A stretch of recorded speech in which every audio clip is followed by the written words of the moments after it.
या सरकारचे आम्ही तारा वाजव. आज तारा तारा तारा आहे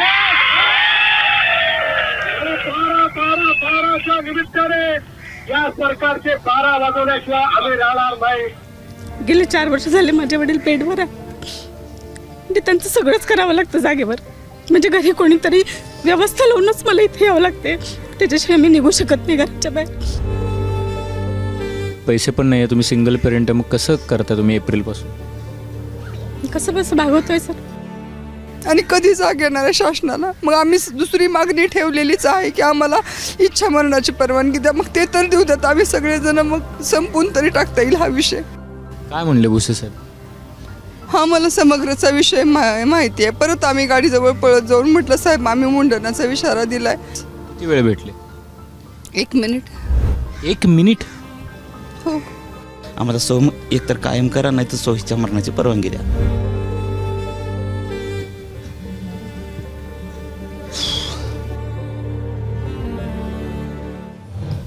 सर तुमचं नाव काय? माझं नाव नितीन सुकळकर आहे. कुठून आलात तुम्ही? सर मी वर्धा जिल्ह्यामधून आलेलो आहे. तुम्ही समग्र शिक्षा अभियानांतर्गत काम करता? हा, समग्र शिक्षा अभियानाअंतर्गत गेल्या 18 वर्षापासून काम करतो आहे. काय म्हणून काम करता? विषय साधन व्यक्ती म्हणून. किती पगार मिळतो? एक साधारणतः 33,000 रुपये महिन्याचं मानधन मिळत असते. मग आता तुम्ही आलायत तर तुमची काही सोय आहे इतर राहण्याची खाण्याची? नाही, राहण्याची खाण्याची सोय म्हणजे आम्ही MLA हॉस्टेलला थांबलेलो आहो. जेवणाचं असं आहे की मला पोटाचा खूप डायजेस्टिव्ह सिस्टीमचा त्रास असल्यामुळे मला बाहेरचं कुठलंही अन्न चालत नाही. त्याच्यामुळे डॉक्टरनी मला जे सजेस्ट केलेलं आहे ते सर्व साहित्य मी घरून घेऊन आलेलो आहे आणि एक स्टोव आणलेला आहे. त्या स्टोववर करून खाणं असं सुरू आहे सध्या. स्वतः करून? हां, स्वतः करून खातो. त्याच्यामध्ये तिखट काही जमत नाही, बाहेरचं काही कुठलं खाता येत नाही. तरी पण आंदोलन करावं का वाटतं? कारण हा शेवटी आमच्या अस्तित्वाचा आणि हक्काचा प्रश्न आहे. एवढ्या दिवसापासून एवढ्या वर्षापासून आम्ही काम करून राहिलेलो आहोत आणि अतिशय अल्प मानधनामध्ये आम्ही शासनाची सेवा करून राहिलेलो आहोत. त्याच्यामुळे आम्हाला असं वाटते की हा आमचा हक्क आहे, आम्ही कायम झालो पाहिजे. पण ते जीवावर बेतेल ना. उपाय नाही, तर जीवावर बेतलं तरी चालेल, परंतु कायम होणं हे गरज आहे. कारण आमच्या परिवाराची गरज आहे आणि स्वतःची पण ते एक गरज आहे. मी सुकळकर सरांशी पहिल्यांदा डायरेक्ट यासाठी बोललो, कुठली ओळख करून न देता, की या आंदोलनाची तीव्रता तुम्हाला कळावी, प्रेक्षकांना कळावी, सरकारला कळावी. नमस्कार, मी अभिजित करंडे, मुंबई तकमध्ये आपल्या सगळ्यांचं स्वागत आहे. जर आपल्याला मला असं वाटतं की आपली शॉर्ट मेमरी आहे, आपल्या सगळ्यांचा गजनी झालेला आहे मोबाईलमुळे. पण जर तुम्हाला आठवत असेल तर मार्च महिन्यामध्ये ज्या वेळेला अधिवेशन चालू होतं त्याही वेळेला मी इथं आलो होतो आणि त्यावेळेला हे आंदोलन कव्हर केलं होतं. हे सगळे समग्र शिक्षा अभियानामध्ये काम करणारे लोक आहेत, राज्यभरातून आलेले लोक आहेत. घोषणा देऊन पण थकले. 58 दिवसांपासून त्यांचा आवाज काही इथं मंत्रालयापर्यंत ऐकू जात नाही आहे किंवा त्यांना ऐकायचं नाही आहे. 9 मार्च 2026 आंदोलन चालू झालं. ज्या दिवशी आंदोलनाचा 9वा की 10वा दिवस होता त्यावेळेला मी आलेलो होतो. त्यानंतर आता जवळपास 2 महिने झाले, पण मला असं वाटतं की सरकारला काही त्यांचा आवाज ऐकू जात नाही. परत एकदा प्रेक्षकांच्या माहितीसाठी काय आहे समग्र शिक्षा अभियानाने किती लोक त्यावेळेला याच्यामध्ये काम करतात? या ठिकाणी समग्र शिक्षा योजना 2001मध्ये चालू झाली.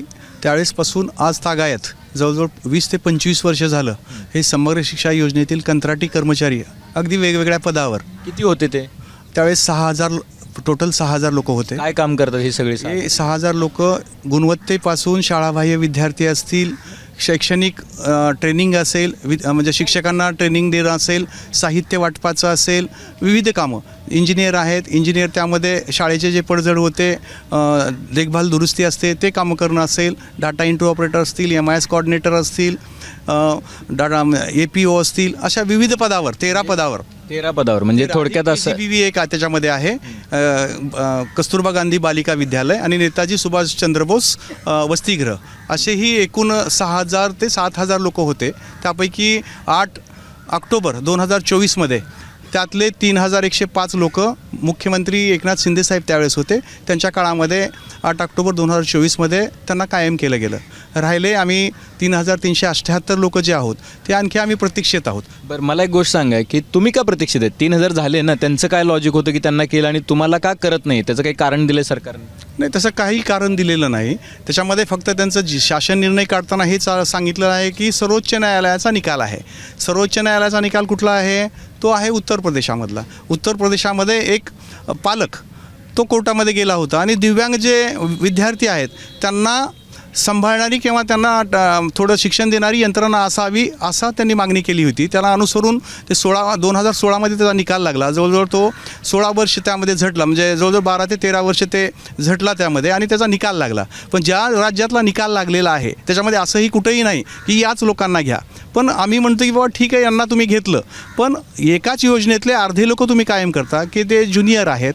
आमचे बंधूच आहेत ते धाकटे बंधू, पण आम्ही सिनियर, म्हणजे सगळ्याच गोष्टींना. आता कोणाच्या सेवा आमच्या 1 महिन्यावर आलेल्या आहेत. 31 मार्चला जवळजवळ 25 लोक रिटायर झाले, 257 लोक आमचे मयत झाले. मग अशा परिस्थितीमध्ये जर आता कोणाची सेवा 15 दिवसावर आलेली असेल तर त्यांचं भविष्य काय आहे?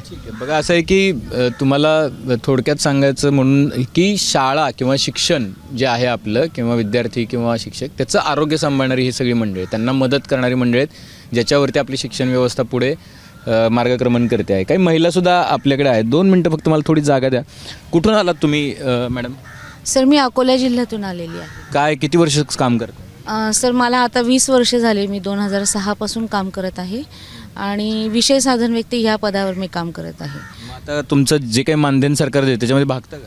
बिलकुल नाही सर, कारण आम्हाला आज 33,000 मिळतात, पण आम्हाला दर महिन्याला जवळपास 12 ते 15 शाळांना व्हिजिट करावी लागते.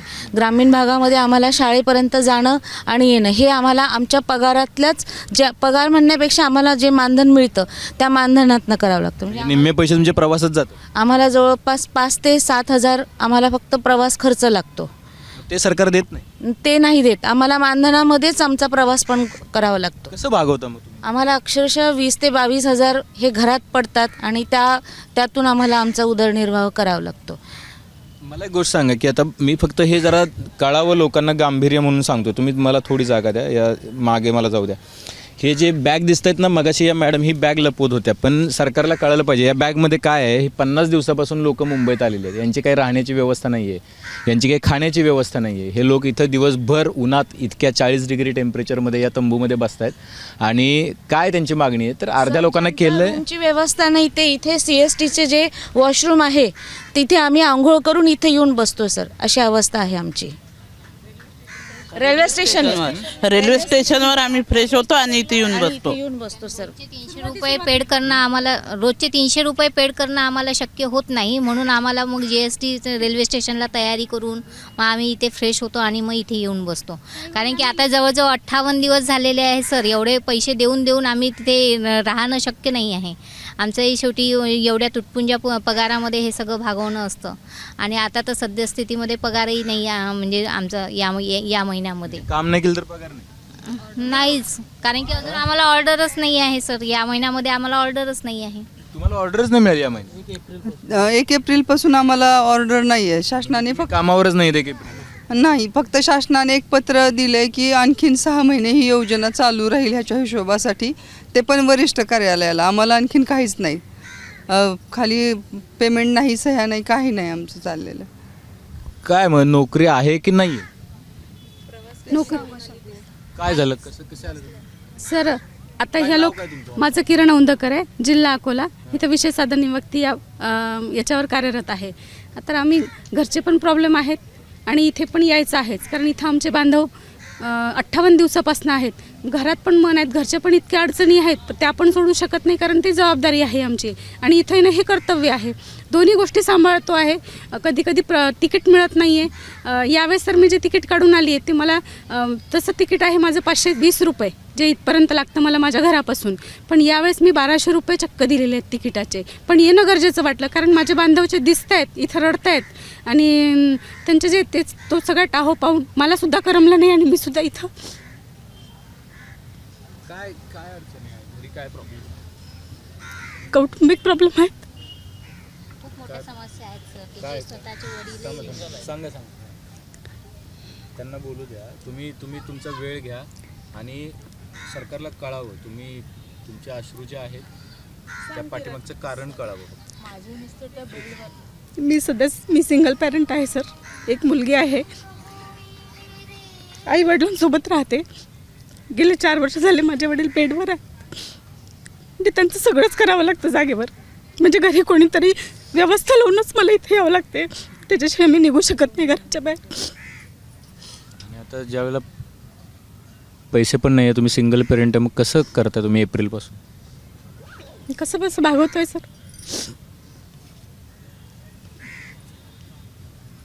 जास्त गोष्टी आम्हाला शासनाकडून तरीही शासन 58 दिवस झाले तरी शासनाला जाग येत नाहीये. घरही सोडू शकत नाहीये आणि इथून जाऊ पण शकत नाही, जाऊ पण वाटत नाहीये. पण नाईलाज आहे सर, स्वतःच्या हक्कासाठी इथे येतोय. मला असं वाटतं की मी हे फक्त सांगायला पाहिजे की आपले सगळे राज्यकर्ते जे आहेत, मला काही त्याच्यामध्ये राजकारण टीका हा भाग नाही आहे. तुम्ही महिलांना सक्षम करायचे म्हणून लाडक्या बहिणींना 1500 रुपये देतात. या भगिनी ज्या आहेत तुमच्या, देवेंद्रजी असतील किंवा एकनाथजी शिंदे असतील किंवा सुनेत्रा वहिनी असतील, त्यांनी बघावं यातल्या प्रत्येक महिलेच्या डोळ्यामध्ये अश्रू आहेत. आणि ही मंडळी कष्ट करणारी मंडळी आहेत. म्हणजे ही मंडळी तुम्हाला आपल्याला काही फुकट मागत नाही आहेत. ते फक्त म्हणत आहेत की आम्हाला काम, आता तुम्ही ऑर्डर्स नाही काढली तर त्यांना पैसे कुठून मिळणार आहे, त्यांना कामच नाही आहे. ते होईल तुमचं सरकार. मला असं वाटतं आज आम्ही मुंडन करणार आहेत म्हणून आत्ता भुसे साहेबांना पत्र निवेदन देऊन आलो. त्यांची काहीच रिएक्शन नाही आहे. एवढ्या दिवस थांबून पण आम्हाला तुमचा समग्रचा विषय माहीत आहेत. मग किती दिवस माहीत आहे म्हणून आम्हाला थांबवणार आहेत? आम्ही किती दिवस थांबणार आहेत? माझं पण 7 वर्षाचं लेकरू मी टाकून आलेले. मी तर कंटिन्यू इथं मैदानात आहे पहिल्या दिवसापासून. किती दिवस राहणार आहेत? मी 6 दिवस स्टेशनवर राहिले सर. पैसे पण संपलेत. तसं मॅनेज करायचं म्हटल्यावर कुठून कर्ज काढून करतोय मॅनेज, पण आता थांबायची मानसिकता नाही मुलं बाळ सोडून. कारण माझी मुलगी काल परवा पडली, तिचे दोन्ही गुडघे मनगड हे फुटले सगळं. 7 वर्षाच्या लेकरच, तरी मी आई म्हणून तिला बघायला जाऊ शकत नाही. किती दुरावस्था आहे आमची. आणि कधी जाग येणार आहे शासनाला? मग आम्ही दुसरी मागणी ठेवलेलीच आहे की आम्हाला इच्छा मरणाची परवानगी द्या. मग ते तर देऊ द्यात, आम्ही सगळेजण मग संपून तरी टाकता येईल हा विषय.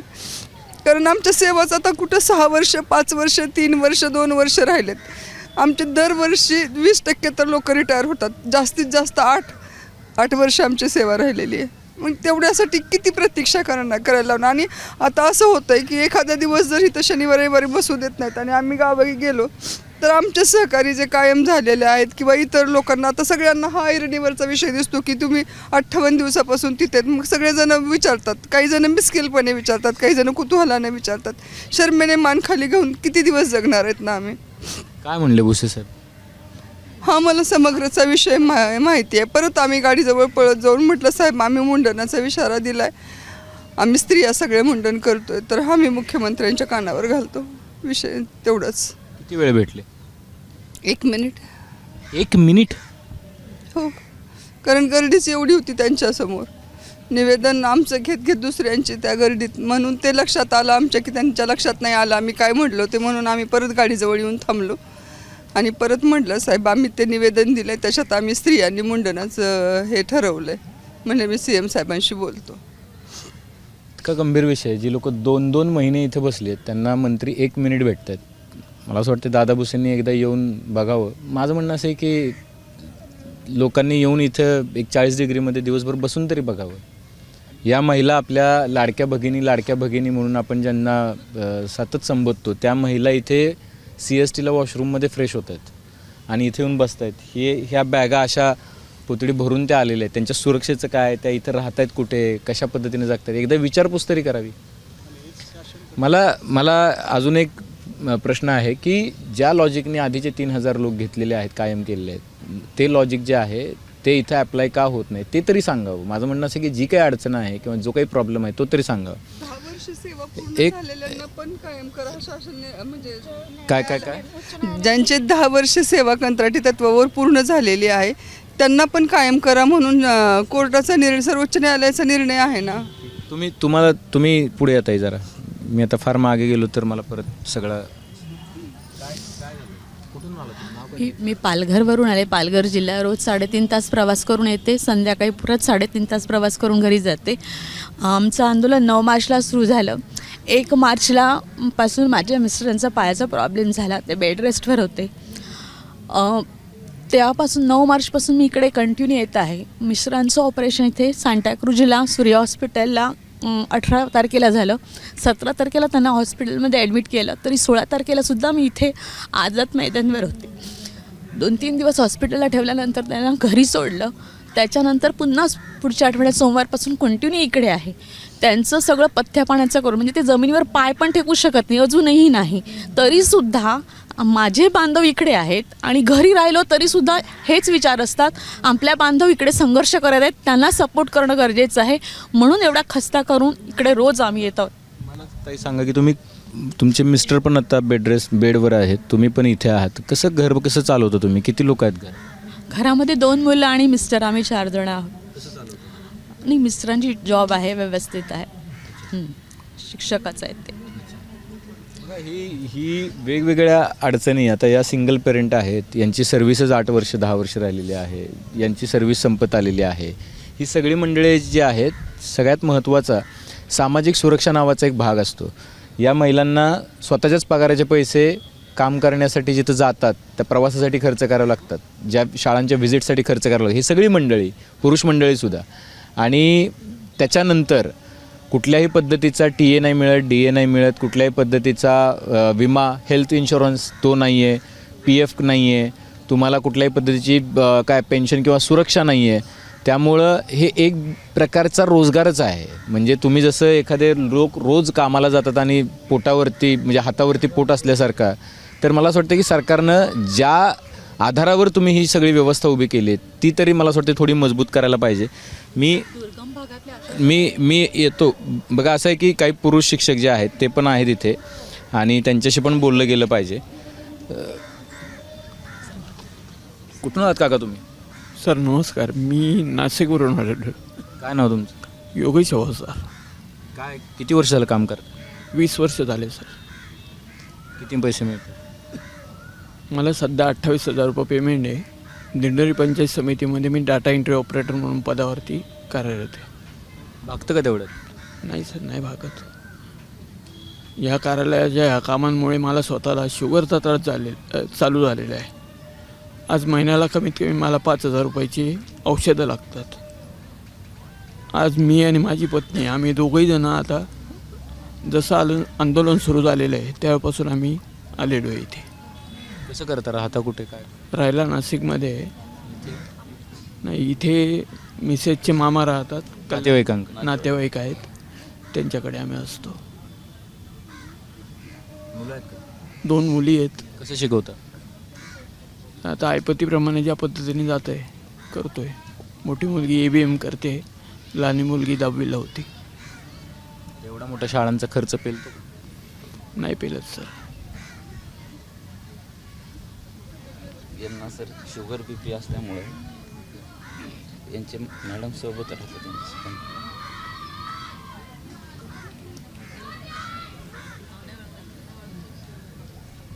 तुमचं कुठलं गाव? पुणे जिल्हा. किती वर्ष सर्व्हिस राहिली? आता 10 वर्ष सर्व्हिस राहिली. फक्त किती पैसे मिळतात? काय विशेष साधारण व्यक्तीला 33,000 रुपये मिळतात सर. आम्ही जवळपास एवढे वर्ष सेवा करून आज आमच्या हातात काहीच नाही.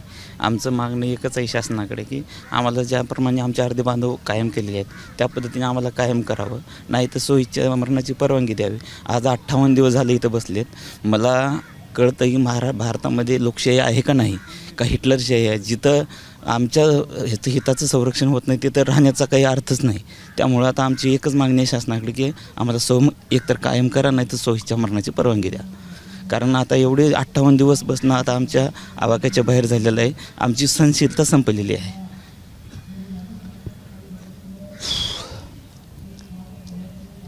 मी ज्याला मार्चमध्ये आलो होतो, मला वाटतं मी 18-19 मार्चच्या दरम्यान आलो होतो मी जर चुकत नसेल तर, त्यावेळेला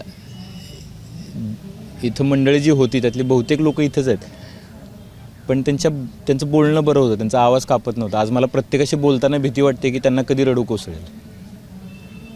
मला असं वाटतं की सरकारनं कमीत कमी या गोष्टीची तरी दखल घ्यावी. मी त्यावेळेला तुमच्याशी बोललो होतो, मला आठवते. त्यावेळेला एक जमदाडे म्हणून मॅडम होत्या, त्या 31 मार्चला रिटायर होणार होत्या. झाल्या का? रिटायर झाल्या? 31 मार्चला रिटायर झाले. 31 मार्चला रिटायर? हां. काय सर, रिटायर झाल्यानंतर सुद्धा आमच्या आंदोलनाला पाठिंबा देण्यासाठी त्या म्हणल्या मी जरी रिटायर झाले तरी माझ्या बांधवांचं चांगलं हो म्हणून ती 20 दिवस येत होते आमच्या आंदोलनामध्ये.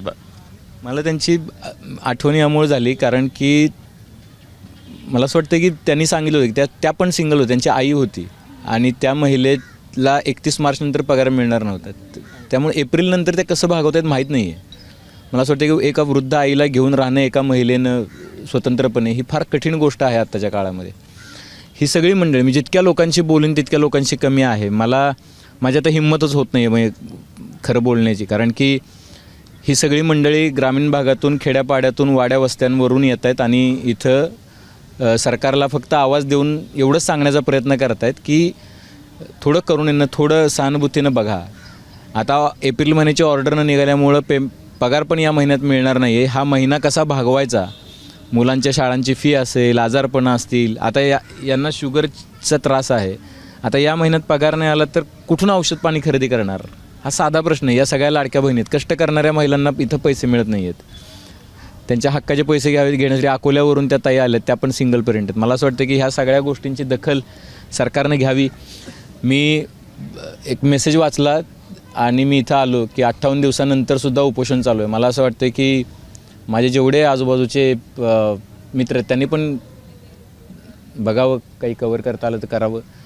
मला असं वाटतं की सरकारला मायबाप म्हणतात, पण मला असं वाटतं त्या मायबापांनी जर आपल्या मुलांकडं प्रेमानं पाहिलं नाही तर मला असं वाटतं सरकारला पण मायबाप म्हणून घेण्याचा तो अधिकार नाही. लाडक्या भावांनासुद्धा जबाबदारीनं त्यांनी लाडक्या बहिणींची जबाबदारी घेतली पाहिजे. ती जबाबदारी त्यांना विसरून चालणार नाही. मला असं वाटतं की 58 दिवस झालेत. मला असं वाटतं याच्यानंतर एक क्षण पण त्यांना इथं बसावं लागू नये यासाठी दादा भुसेंना जर काही करता आलं तर त्यांनी करावं. एकनाथ शिंदेंनी मला असं वाटतं त्याच्यामध्ये जर पर्सनली लक्ष घातलं तर बऱ्याच गोष्टींचा निपटारा होऊ शकतो. माझी विनंती आहे की एकदा तुम्ही फक्त येऊन सरकारमधल्या लोकांनी, अधिकाऱ्यांनी एकदा फक्त भेटून बघा. प्रश्न नुसता माहिती असून उपयोगाचा नाही आहे. प्रश्न सोडवण्यासाठी काय करायला पाहिजे याच्यावरती विचार होणं गरजेचं आहे. प्रश्न तर तुम्हाला 2001 पासून माहिती आहे काय आहे. ज्या दिवशीपासून योजना चालू झाली त्या दिवशीपासून माहिती आहे. मला असं वाटतं की जी लोकं त्यावेळेला 30 वर्षांची होती ती आता 25 वर्षानंतर रिटायरमेंट झाली, 52 वर्षांची झाली, 56 कोणी म्हणजे रिटायरमेंटला आली. मला असं वाटतं ह्याच्यापेक्षा दुर्दैवी बाब नाही आहे. आता याच्यापेक्षा जास्त लोकांशी बोलू शकत नाही, कारण प्रत्येकाशी बोलणं म्हणजे काय एक गोष्ट अंगावर घेणं आणि त्यांच्या डोळ्यातले अश्रू आपण किती वेळा व्हायला लावणार हा प्रश्न आहे. मला ऐकू येत नाही आहे, तुम्ही जवळ येऊन बोला. काय आहे काय?